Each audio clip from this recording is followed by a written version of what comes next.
Hello, my name is Bojan Milenkov. Today I will discuss how Friedrich Nietzsche's idea of the Übermensch or the Overman relates to his major work on the genealogy of morality. I'm going to be using 5 scholars: Nani, Ries, Goron, Parkhurst, and Loeb. I'll argue that Übermensch is Nietzsche's philosophical response to the moral sickness of guilt and the bad conscience. I'll also show how the Übermensch, first introduced in Das Spokzarathustra, represents Nietzsche's vision of a new kind of humanity, one that transforms moral suffering and into creativity and self-mastery. That is going to be what is the problem Nietzsche faces. Nietzsche begins with a provocative diagnosis that Western morality has actually turned against life itself. On the genealogy of morality he wrote, he argues that the Christian ethics, which emphasize humility, obedience, and guilt, are rooted in resentment, the revenge of the weak against the strong. This morality internalized humanity's natural instincts, aggression, and creativity. Once directed outward, became turned inward. Nietzsche calls this transformation the bad conscience. The result is a humanity that punishes itself for its own vitality. Nietzsche asks how can humans move beyond this internalized guilt and reclaim their instincts as creative power. His answer lies in the idea of the Übermensch, which is a higher individual who reclaims and transforms these energies into more of an artistic and ethics and meaningful ways. I'm going to first talk about Antonis Mastrodoni's scholarly work, which is called What Exactly Did Nietzsche Mean by Übermensch? In it, he argues that Übermensch is not like really something biological or a political ideal, it is more of a spiritual one. For example, and after the death of God, Nietzsche saw that modern humanity actually faced a crisis of meaning. Old religious values had actually lost their credibility, but new ones are starting to emerge. The Übermensch is actually Nietzsche's response, a being who creates new values and forms a life without needing divine justification. For Mastroianni, this figure embodies self-overcoming, the process of turning suffering and doubt into strength. Thus, Übermensch is not about being superior over others, but it's about mastering your inner self. What I'll be talking about Matthias Ries's research, which is called the second treatise on genealogy of morality, Nietzsche on the origin of the bad conscience, which focuses on Nietzsche's explanation of guilt origins. He shows that actually guilt did not come from divine command, but from social evolution of human instincts. When primitive humans entered structured societies, their instinct for aggression could no longer be expressed outwardly. They were turned inward in ourselves. This internalization produced guilt and self-punishment. For Nietzsche, this was a turning point, the birth of the soul as inner life. Ries interprets this as Nietzsche's way of showing how moral consciousness evolved not as a progress but as a pathology, as a psychological thing. However, Nietzsche also sees potential here. The same energy that creates guilt could be transformed into creativity, paving the way for the Übermensch. Next we have William Parkhurst's research in a genetic, which is called A Genetic Interpretation of the Preface of the Genealogy of Morals, in which Nietzsche describes people say that Nietzsche describes genealogical method as a diagnostic tool. Nietzsche behaves like a philosophical physician, which we can say that he kind of traces diseases of morality to its origins in human psychology.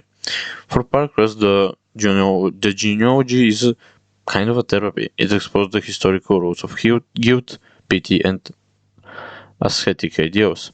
By uncovering these origins, Nietzsche frees us from the illusion that morality is eternal or divinely ordained.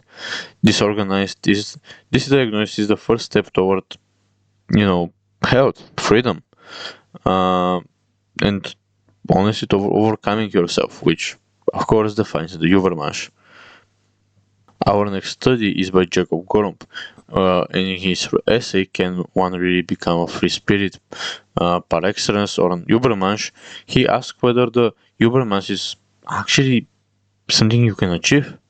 He concludes that Nietzsche's ideal is not a final state but actually an ongoing process of becoming yourself. To become who you are, Nietzsche writes in the Spoke Zarathustra, is to live as a creator of meaning, continually reinterrupting one's existence. Combe emphasizes that freedom in Nietzsche's sense requires discipline and courage, not just rebellion. The Übermensch therefore represents a dynamic striving, a continuous self-overcoming in which one turns chaos into form and values into life. Our last study, I chose Paul Lob's study about finding the Übermensch in Nietzsche's genealogy of morality, which shows that Übermensch is already present in genealogy, in the figure of the sovereign individual. The sovereign individual described in the book is one that actually achieves mastery over itself. He can make and keep promises because he commands his will. Love called this figure a proto-Übermensch, someone who has transformed the bad conscience into self-discipline and creative strength. In this reading, Nietzsche's genealogy provides a psychological foundation for the Übermensch, described in Zarathustra, both in body autonomy, creativity, and transformation of life. Now we have the critical synthesis of all these studies. If we take together all of them, we can see that these 5 thinkers reveal how Nietzsche's Übermensch actually unites psychology, ethics, and creativity. Rees identifies the sickness, the bad conscience that is born from the repression. Parkhurst offers the method, which is genealogy as a therapy. Philosophical method. Mastroianni defines the ideal creative self-overcoming, and Golomb reminds us that it's our process, not a destination. And Loeb shows the first real form, which is the sovereign individual. Through this synthesis, we see Nietzsche's project as a moral transformation, not mere destruction. He's not calling for chaos, but for the revelation of values, a new life affirming morality, grounded in human creativity. So, in my personal view, actually, Übermensch is something I can actually get behind as a philosophy, in one way or another. The belief that you can actually follow your own values and not those created by religion, society, and tradition is something I kind of have been doing for almost all of my life since I kind of became, thinking about myself and being myself and who I am as a person. Therefore, I can say that it's something that I kind of embody in a way. I also liked Nietzsche's views on how we should embrace everything in our life, including what we consider as pain, chaos, and imperfection. Because our life is always overridden with something. It's always difficult. We never know what's going to happen.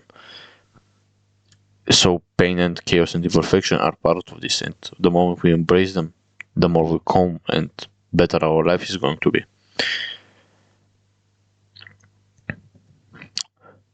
This is my bibliography where I got all my sources from. I hope you enjoyed the presentation, and I'll be seeing you in class, I guess.